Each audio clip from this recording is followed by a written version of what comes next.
Hello, I'm Paul Beckwith. Well, I was all set to produce a video on the Antarctica Circumpolar Current, which is a very important new paper, but I just checked at the Columbia School for James Hansen and just found that he's come out of hiatus and he has a brand new article on his website. So if you Google James Hansen, Columbia University, you can get the links. I'll provide them in the description. So it's called Global Warming Acceleration, Hope versus Hopium. And, James Hansen's work is vital. So I have to drop everything else and do a video on his paper because it backs up what he's been saying recently about global warming acceleration.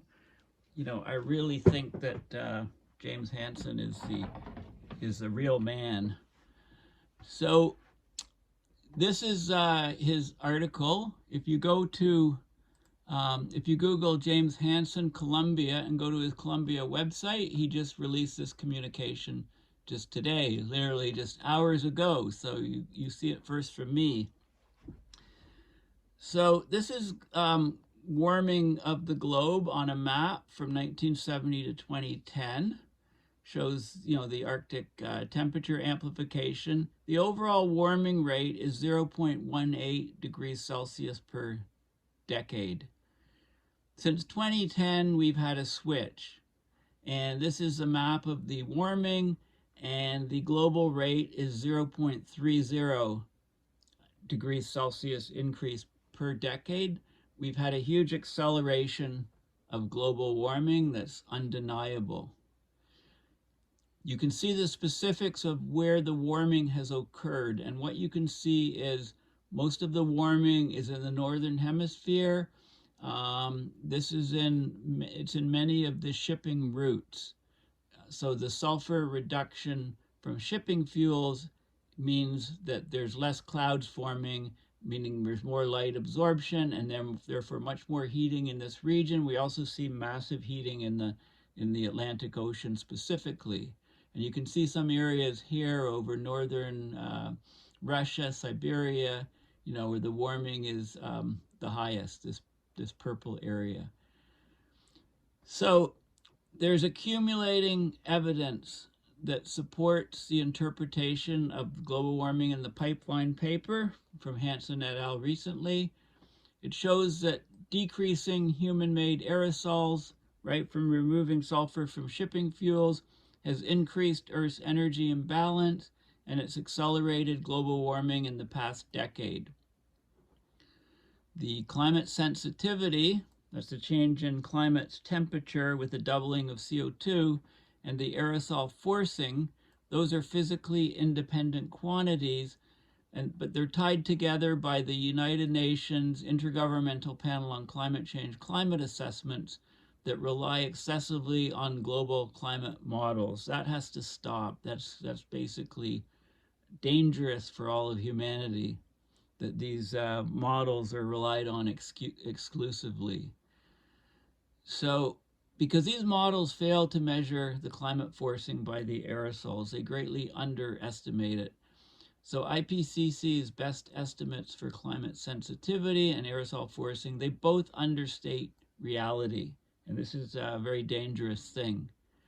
In order to preserve global shorelines and global climate patterns, which is the world that we're adapted to, we have to at least partially reverse global warming. It's not good enough just to go net zero carbon. Required actions and timescale are still, undefined, but it's an emergency. The sooner the better. To have a bright future for today's young people is still possible, according to Hansen, but its attainment is hampered by precatory wishful thinking policies. So precatory, new word for me. It means wishful thinking policy, wishful thinking. So these policies do not realistically account for global energy needs and aspirations of nations with emerging economies. So we need an alternative to the global climate model dominated perspective on climate science from the IPCC and from the COP conferences, etc., etc. We'll bear a heavy burden if we stand silent or meek as the world continues on its present course.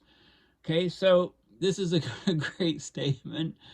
Our paper, Global Warming in the Pipeline, it was greeted by a few scientists among the most active in communication with the public with denial.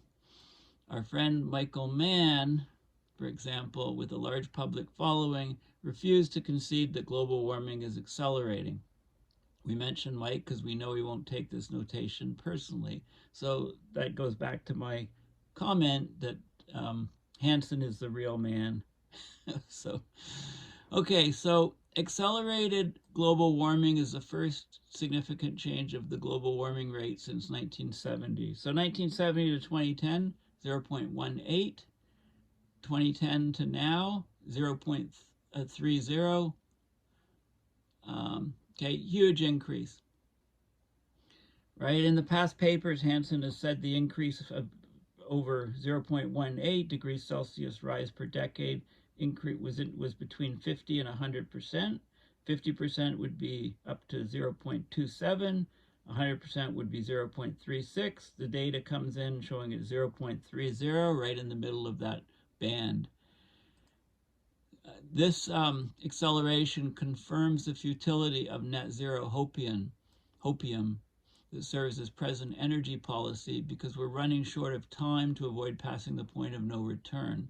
What's the point of no return? Well, it's really the melt of the West Antarctic ice sheet.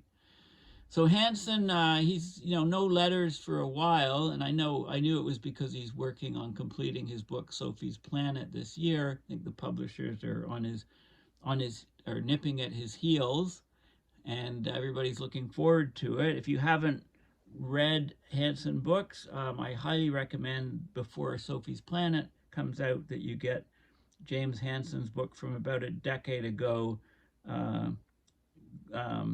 Storms of My Grandchildren, and have a read of that. He's a very good writer, and that's a good read, and it's still relevant today, and it'll give you a backdrop for Sophie's Planet when that comes out. Okay, so this is a zonal mean temperature trends. It's plotted linear in latitude, so it's just by latitude here. And what you see is 1970 to 2010. You see the rise much greater in the Arctic. Okay, the average of this blue curve is 0.10 degrees Celsius, or 0.18 rather, degrees Celsius per decade. So that's just under the 0.2 line. It's something like that. You can kind of eyeball and see, yeah, well, that's the average of the blue line. From 2010 to 2023 is the red line, and you can see it's much, much higher, much, much faster warming per decade. In fact, the average is 0.3, which would be this line here. The other thing is the peak warming is in different locations. It's not right up high in the high Arctic. It's in, this is about between 30 and 60 degrees north latitude. And there's a spike also between minus 60, minus 70 or so degrees latitude south. So you can see the two peaks. So the distribution is different. This is areas where many of the ships ply the world's oceans, and with lacking sulfur, with reduced sulfur in their fuels, and therefore in their smoke coming out of their smokestacks, there's less sulfur in the atmosphere, there's fewer clouds, solar absorption is much greater in the ocean, and this is where the warming is peak. So this all confirms that reduction of sulfur. Another way to look at it is to do it area weighted, not by latitude, and this you can see, it's similar looking, but it shifts to higher latitudes in both cases. Higher, further north, further south for the peak, it shifts the details of the curve.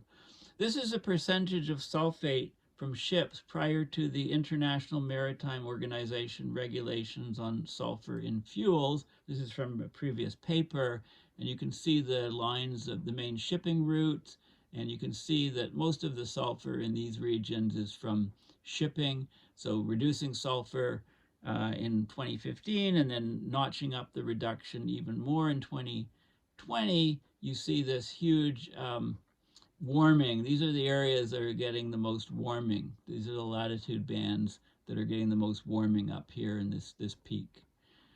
Okay, so global warming from 2010 to 2023 is 0.30 degrees Celsius per decade, which is 2/3 faster than the 0.18 degrees Celsius per decade in 1970 to 2010. The recent warming is different. It peaks at 30 to 60 north. And this zonal mean temperature trend, both linear in latitude and area weighted, that doesn't just happen, right? There has to be forcings for it to happen.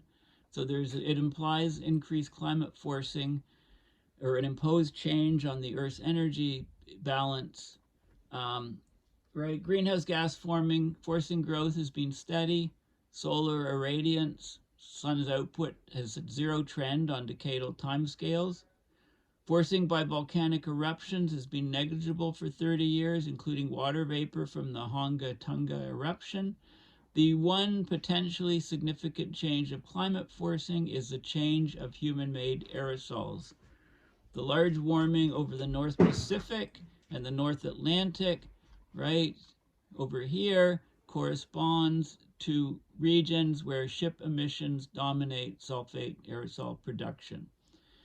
Okay, so we're not directly measuring the aerosol climate forcing. So to infer the aerosol forcing is a Herculean task because aerosol forcing operates mainly by altering clouds, right? There's a direct effect, but the indirect effect is the effect on clouds. Fewer aerosols, fewer clouds, less blocking of the sun, more solar radiation absorption, more heating of the surface. Clouds have a climate feedback that's poorly quantified, and clouds have large natural variability. But we can get an indirect measurement of the aerosol forcing. We can extract that from precise data for changes of the Earth's absorbed solar radiation, ASR, and the Earth energy imbalance. Those are key factors that you don't see mentioned at climate conferences because they don't pop out of the global climate models. Unbroken time series of these two measurements are available from March 2000 to the present day from the CERES instruments. CERES stands for Clouds and Earth's Radiant Energy System. These are instruments on satellite, and they're calibrated from precise measurements of changing ocean heat content over decades. The calibration depends primarily on ground truthing, or we should say ocean truthing, ocean surface truthing in this case, because we have an improving global network of these deep diving Argo floats that are autonomous floats in the ocean. There's thousands of them. They go from the surface deep down, come back up, and communicate via radio to satellites, and the data is all collected. So we need continuing data for the ASR, the absorbed solar radiation, and the Earth energy imbalance to guide ourselves and future generations. The global absorbed solar radiation, the ASR, has increased dramatically since 2010, more than 1.4 watts per square meter. That's equivalent to a CO2 increase of more than 100 ppm since 2010, just in the last 14 years. That's huge. The ASR increase is not due to a brightening sun, it's due to a darkening Earth. I love this line. The ASR increase, the absorbed solar radiation increase, is not because of brightening sun, but is due to a darkening Earth. The Earth is becoming a much darker place physically. It's absorbing a lot more solar radiation and heating like crazy. So the task is to learn how much of this darkening is climate feedback due to decreasing ice, snow, and cloud albedo, i.e. reflectivity, and how much is climate forcing due to decreasing aerosols. Okay, so the geographical distribution of the ASR can infer that the forcing is due to decreased ship aerosols. That effect is at least 0.5 watts per square meter, maybe 0.5 to 0.7 watts per square meter, and there's a smaller additional forcing from increased ASR, absorbed solar radiation over Europe. That's also likely from cleaning air and reduced aerosols. The zonal mean gives us some good insight, okay, and that's going to be in this figure.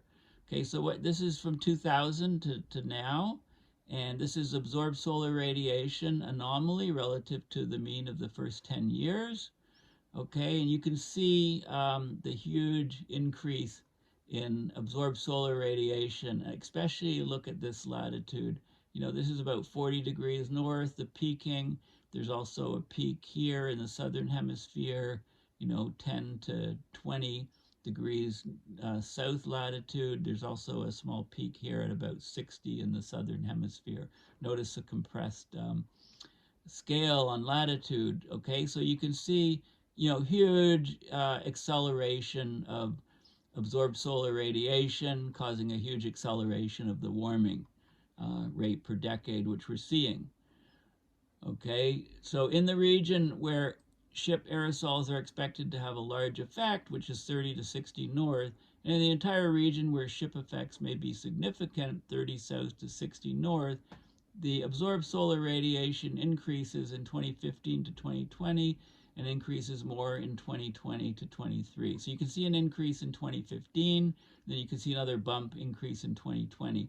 This is when the first sulfur tightening by the International Maritime Organization occurred in 2015, and then it was greatly ramped up. The regulations on sulfur in shipping fuels was tightened even more in 2020, and you can see that coincides to the beginning of this mass. So a notch up in warming, another notch up in warming, as indicated from the absorbed solar radiation.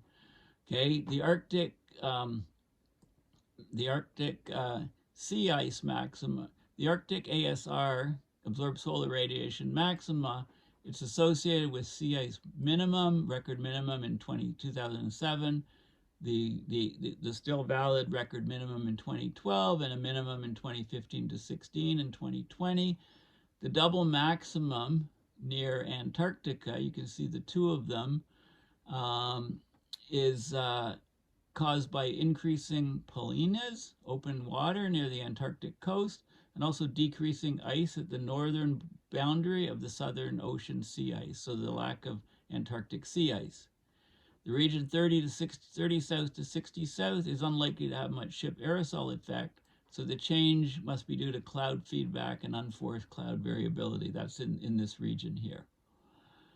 Okay, the huge climate forcing at 30 to 60 north implied by ASR, absorbed solar radiation, is so large that we should expect a detectable surface temperature response, and that's exactly what we see. A major scientific issue has been raised by an unprecedented increase of global sea surface temperature in 2023. So we need to ask if there's a relationship between the ASR and the increased sea surface temperature. Figure 5, the next figure shows that the pattern of temperature change corresponds with the location and temporal development of the ASR anomaly. Coincidence does not prove causality, as high temperatures would cause reduced cloud cover and increased ASR, so we need additional evidence. So let's have a look at figure 5. So this is latitude, and this is the zonal mean sea surface temperature. The zonal mean is go around the Earth, zonal is from west to east, go around the Earth, take the mean for each given latitude. Okay, and we can generate this Hofmolar diagram, and you can see this is relative to the 1951 to 1980 base period, and you can see, you know, where the warming picks up here after 2015, and, you know, the whole area gets much, much warmer. Okay, this is the sea surface temperature anomaly, and this is huge because it takes a heck of a lot of energy to warm water. Okay, so much is being made about the increase of global sea surface temperature in 2023. There's a single article Hansen references. He says it stands out. It's by Scott Dance because it describes the fears and speculations of climate researchers who describe ocean surface warming as inexplicable. suggesting that the climate system may be undergoing some fundamental change in the way climate physics operates. I mean, they're really scared about this. Fears are expressed that new climate patterns are being established that will be irreversible on timescales from centuries to millennia. You know, these scientists reject, without any evidence to the contrary, the evidence that Hansen and his people have presented, that IPCC's best estimates for climate sensitivity and human-made climate forcing are substantial underestimates. They'll all come on board sooner or later, hopefully sooner, for the sake of the planet. These scientists rule out, without evidence, the suggestion by Hansen et al. That decreases of aerosols, especially those produced on ships, are a significant climate forcing that's causing global warming acceleration. Instead, they make a blatant error by describing the current El Niño as historically strong. It's not, and express concern that current record warmth may persist even under La Niña conditions. So, you know, they're acting in a nonlinear, silly fashion, basically. This is zonal mean temperature. This is zonal mean sea surface temperature, right? As I showed you, well, this is zonal mean surface temperature, just above the surface of the ocean, 12-month running mean relative to 1951 to 1980. So it's same format, same display. This is sea surface temperature. This is air temperature. But huge rises in the air temperature over these regions. Okay, the largest sea surface temperature change is at 30 to 60, the region with decreased aerosols. That sea surface temperature didn't just appear suddenly in 2023, okay?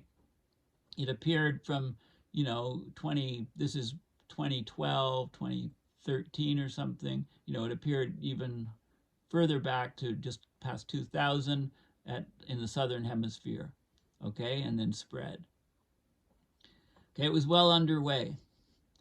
During 2020 to 2022, the tropics were in La Niña cooling trend for 3 years, with the La Niña depth disguised by the effect of accelerated global warming on the temperature of the upper ocean layers, right? You can hardly even see the effects. I mean, there's warming throughout, even though there's a strong La Niña for 3 years.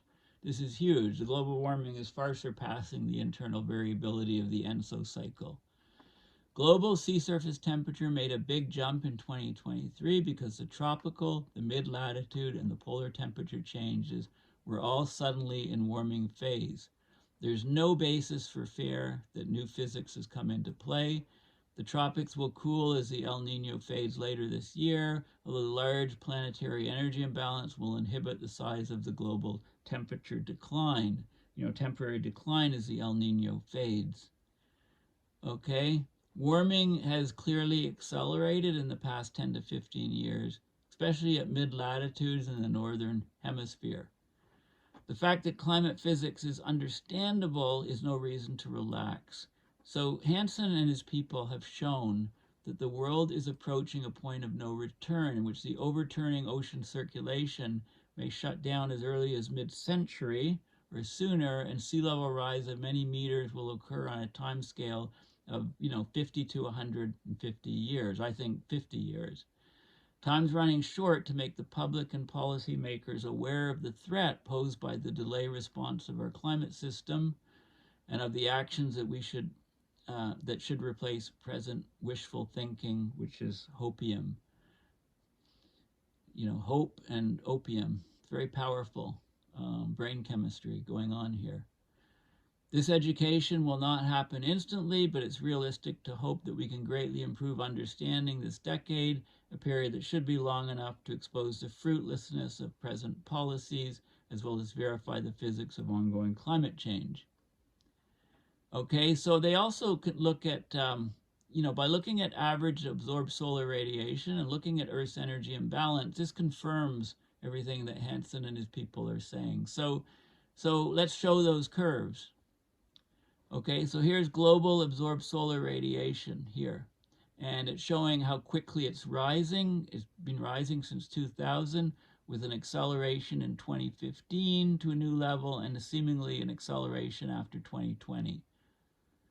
Okay, this is the Earth energy imbalance. That that's the energy coming in minus the energy going out, and you can see the monthly curve is the blue, and you can see the different running means here, and you can see the great acceleration of this over time.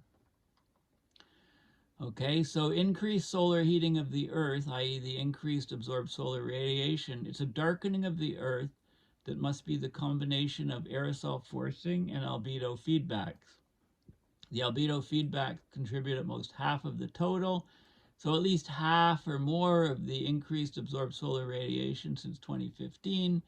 You know, it's 0.5 to 0.7 watts per square meter. That's the added forcing from removing sulfur from shipping fuels, right? That's the ship effect, if you like. Okay, so this estimate for the ship aerosol forcing is a factor of 10, an order of magnitude greater than what follows from IPCC estimates. The 2021 IPCC report, the AR6, Assessment Report 6, it pegs total aerosol forcing as 1.06 watts per square meter in 2019, 0.22 being the direct aerosol effect, blocking the sunlight from the particles, and 0.84 the indirect cloud effect, you know, adding to 1.06. A 2021 update by the IPCC reduces the aerosol forcing to 0.98 watts per square meter. It says 0.21 for the direct and 0.77 for indirect. Based on this small aerosol forcing, this paper obtained a forcing of 0.079 watts per square meter for 100% implementation of the 2020 IMO ship emission limits. Right, but in actual reality, that number is 0.5 to 0.7, so it's 10 times larger. This is a huge problem for the IPCC work and the global climate models. It's all junk, right? My term. Okay, the estimate of 0.5 to 0.7 watts per square meter refers to the actual 80% reduction of sulfates from ships. Okay, they've reduced sulfates by 80%. And it's caused this huge additional warming. Well, the obvious thing is put that sulfates back in the shipping fuel and figure out what the hell you're doing to the planet first. Where did the IPCC aerosol forcing come from? Not global measurements, right? As will be described in Sophie's Planet, the book coming out. Such measurements were proposed and strongly supported by engineers at Goddard Space Flight Center, but management and NASA viewed the proposal, it was called ClimeSat, as a threat to the larger Earth-absorbing system mission, so it was not approved. We need direct aerosol forcing detailed knowledge in order to understand the changing microphysics of both aerosol and cloud particles. And so we can do this by measuring the polarization of reflected sunlight, right? Particles in the atmosphere polarize sunlight, and also the spectrum of emitted thermal radiation measured with an infrared spectrometer, or basically a Michelson interferometer in the infrared. In reality, the IPCC aerosol forcing is the forcing required for the GCMs to yield global warming comparable to observed warming, okay? So they kind of fudge it. In the many years between successive IPCC reports, the modeling groups make hundreds of climate simulations. They report the results to CMIP, the Climate Modeling Intercomparison Project. They're up to CMIP 6. And these are used by IPCC to be model runs with global warming comparable to observations. But I like how he puts this. This yields a fog of projected future warming. The real world falls within the projected model fog because each successive IPCC report has a new model fog consistent with the new models and updated observations. Okay, it's not the reality. These models are they're causing more harm than good at this state, you know, basically according to Hansen and his people. Okay, and so the aerosol forcing is not well constrained. So each GCM there's a degree of freedom in the choice of the aerosol forcing. So they have a lower sensitivity in the models, and they have a lower aerosol forcing. It's all hunky-dory. They can publish their reports, talk about net zero, etc. But it's all hogwash. It's incorrect. It's inaccurate because the sensitivity is too low and the aerosol forcing is too low. Okay, the GCMs, yeah, so basically the global climate models, the aerosol forcing is way too low, and the climate sensitivity is way too low, and those two things cancel each out and somewhat allow you to model what's happening, but not the rates of changes. Okay, and basically Hansen says we're not suggesting that modelers were up to something nefarious, right? It's it's a complex area, and it's groupthink, and they're basing it on old models, and they don't want to undo all their previous work, right? They don't want to admit that they're wrong, basically, so the planet can go kaput instead. Cloud modeling is hard. Aerosol cloud modeling is very hard, right? But anyway, climate sensitivity is much higher, and there's independent support for this. High sensitivity climate models yield much better agreement with satellite observations of seasonal and latitudinal cloud changes. Low sensitivity models don't even have the correct sense of the changes. They think clouds will go up when they go down and vice versa. Okay, so the British Met Office has a GCM, which is agreed to be one of the most realistic, that has a model sensitivity being much higher, between 3.2 and 5.5 Celsius for a doubling of CO2. Okay, so it gives much better results, and high climate sensitivity, of course, is a double whammy. It means there's a much larger negative aerosol forcing, and it means that changes have been much worse than we think, than the models show. Okay, given that greenhouse gases and aerosols are the two significant global forcings, and the fact that wood burning was the fuel source of civilization developed, we argue that the human-made aerosol forcing was already at least negative 0.5 watts per square meter in 1750, when IPCC assumes it was zero. And we argue that the release of aerosols in burning of wood and other biofuels has not decreased globally since 1750. So, we go back to that 1750 year, which the IPCC doesn't like, right? That was their original pre-industrial baseline, and now they use 1850 to 1900. And I'm sounding like a broken record when I talk about that, but it's important, so I always talk about it.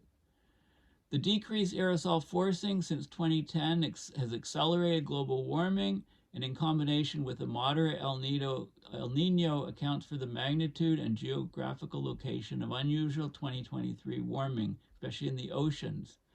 The physics of the climate system has not changed, right? So the IPCC model fog approach doesn't throw any light on what's really happening. Okay, so let's look at the El Niños. This is the Niño index, and this is the upper 300-meter temperatures. And you can see, this El Niño, we had 3 La Niñas cooling, and then we have an El Niño, which is very short-lived. It's fading already.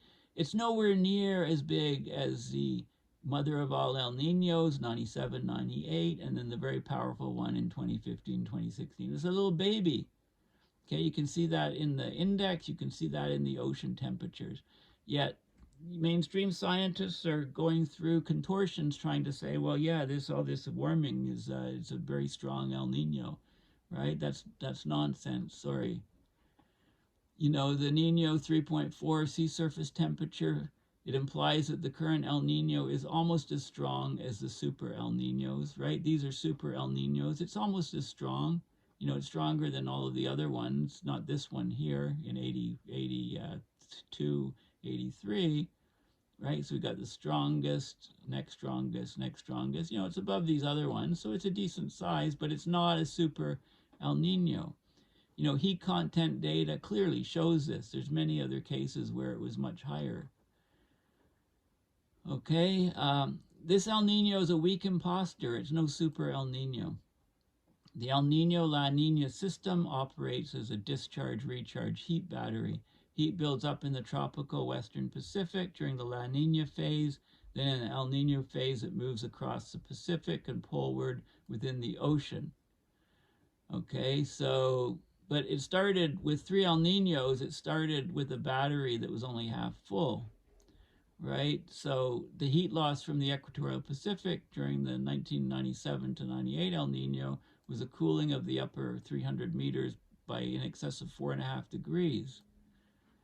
Okay, the battery discharged 3 degrees in the 2015 to 2016, but it's nowhere near 3 degrees. Look at it's much, much lower temperatures. This is a degree.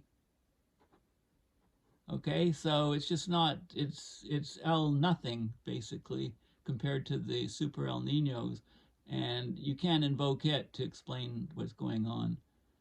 Even though the current El Nino is El nothing, we expect the peak global temperature produced by it to help confirm global warming acceleration. The 12-month mean, 1.5 Celsius. The peak was in March. So here's the data on it.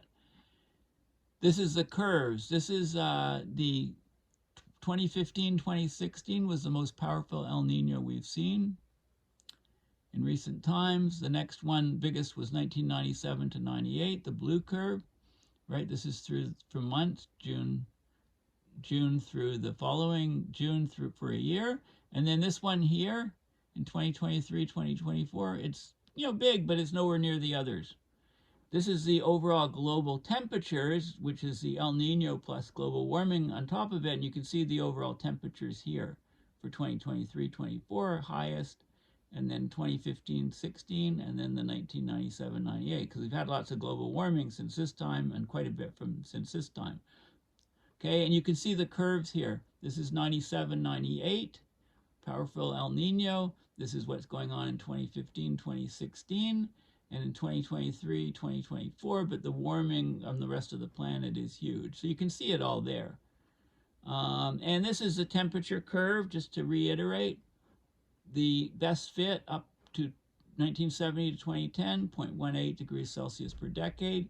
Here's what Hansen projected in many papers towards the end of last year and beginning of the year, between a 50% rise, which is 0.27 degrees Celsius per decade, the lower curve, and 0.36. And here's where we are. We're at 0.3, okay, within that curve right now, as I showed you from the first plot. So basically, we're doing things wrong. The IPCC is doing things wrong. They're just using the GCM modeling. That's it. Hansen and others, and the correct way to do it is to give comparable weight to paleoclimate stuff, what happened in the past, to the GCM modeling, and to ongoing climate physics observations. And they're just not doing that. They're just using GCM modeling, and they're misleading the entire planet. They need to stop. It's very dangerous. Housing these three ideas in the same university or the same climate assessment report is not sufficient. These three things must be housed in the same brains. And I like that comment. It's awesome. IPCC's overemphasis on GCMs causes the IPCC to be purblind. I've learned another word. Is this an actual word?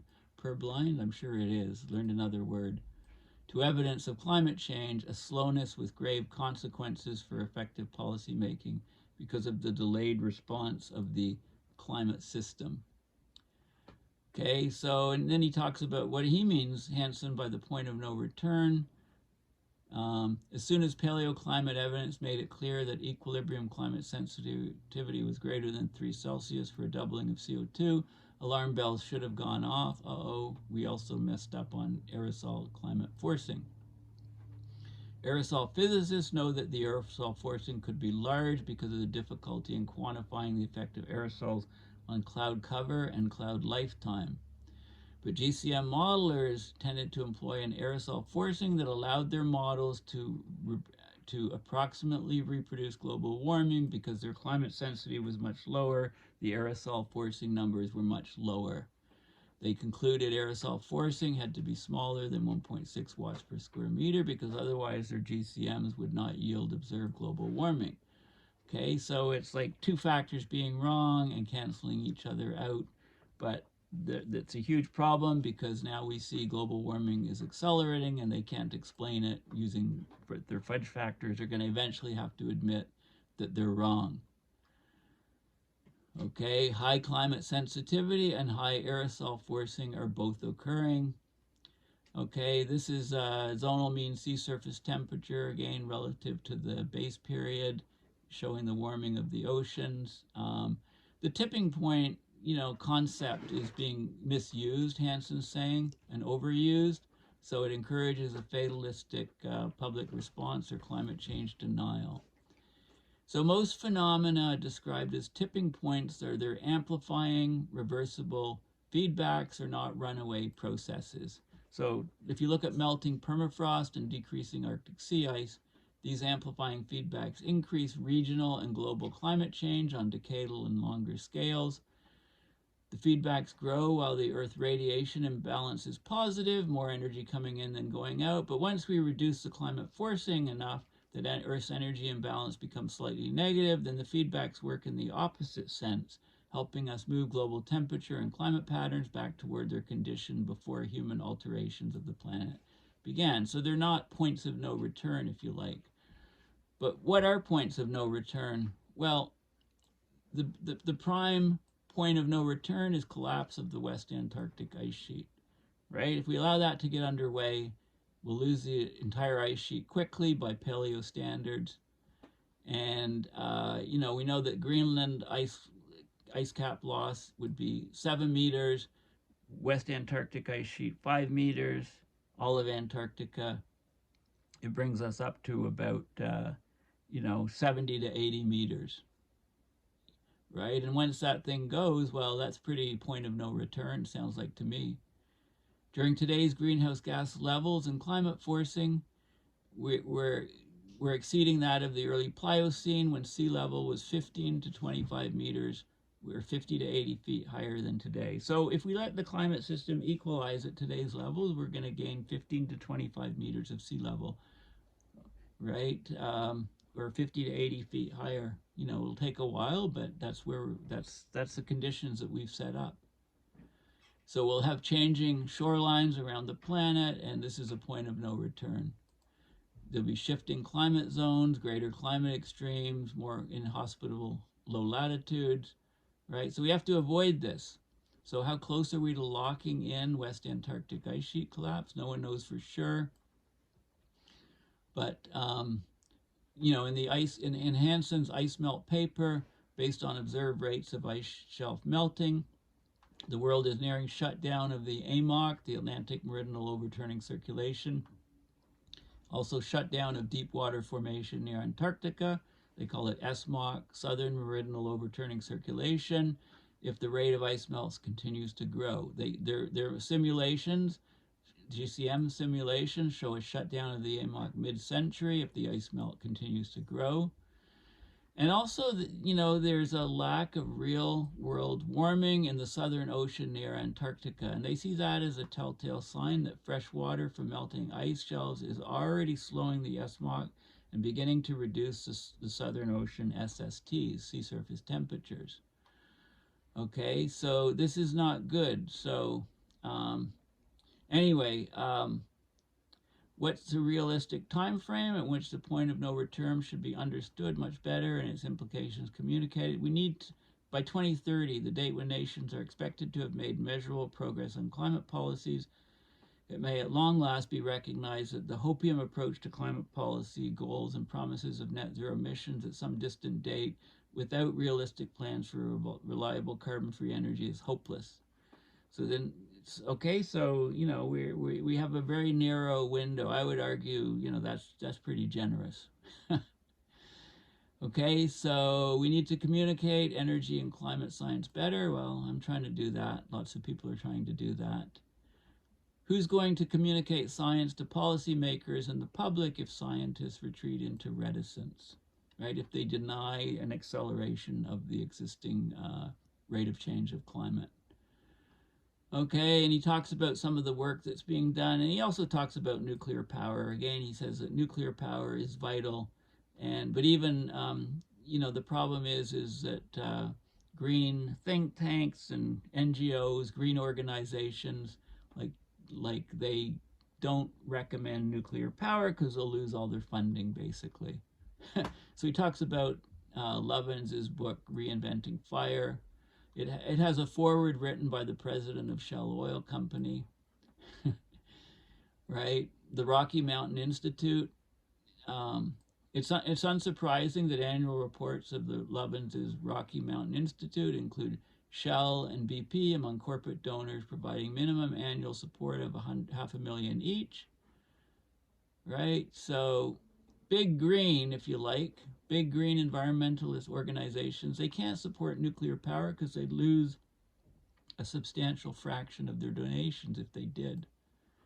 The fossil fuel industry is a significant contributor to big green organizations. Many of those organizations are financially invested in renewables and fossil fuels. They don't want to see nuclear power as a competitor. So big green is green mainly as a shade of a dollar bill. So he's very harsh about big green. He talks about funding. Most philanthropic organizations will not support organizations that are positive about nuclear power. So we greatly appreciate the people who help climate science awareness and solutions survive and get some rejuvenation. So there are some NGOs that are supporting nuclear, but not many at all. Okay, so, and he talks about some, good news work about changing personnel, retirements and the need for some more people in Hansen's group who are great with data analysis. Yeah, basically, this is yet another landmark letter from Hansen. It confirms all of his previous work, and it's hot off the press. Hansen just published this on his website a couple hours ago, so I'm going to get this video out as soon as possible. Thank you for listening. Please consider going to my website, paulbeckwith.net, and donating to my PayPal to support my research and videos. Thanks again, and bye for now.